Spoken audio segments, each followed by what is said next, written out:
এই জন্য আপনার সরকারও কখনো চাইবে না যে আপনি শিক্ষিত হন। কেন চাইবে না জানেন? এই জন্য চাইবে না যে আপনি যদি শিক্ষিত হন তাহলে আপনাকে 500 টাকা দিয়ে কেনা যাবে না, আপনাকে 1000 টাকা দিয়ে বলা যাবে না যে অমুক বাসে আগুন দাও আর অমুক গাড়িতে আগুন দাও আর অমুককে হত্যা করো।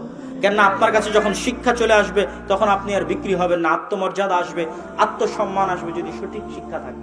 কিন্তু ক্ষমতা টিকিয়ে রাখার জন্য দরকার গাঞ্জাখোর, জুয়াখোর, মদখোর, গুন্ডা।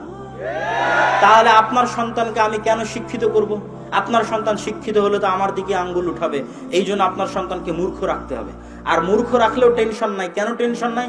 মূর্খদের জন্য গার্মেন্টসে চাকরির ব্যবস্থা আছে, মূর্খদের জন্য মধ্যপ্রাচ্যে লেবারির ব্যবস্থা আছে, মূর্খদের জন্য ইউরোপীয় লেবারির ব্যবস্থা আছে। আমি কখনোই আমার কোনো মুসলিম ভাইকে ছোট করে মূর্খ বলতেছি না, আমার জাতির অবস্থা আফসোসের সাথে তুলে ধরতেছি যে আমাদের লেভেলটা, আমাদের জায়গাটা আমরা কোথায় নিয়ে গেছি, আমাদের অবস্থানটা আমরা কোথায় নিয়ে গেছি।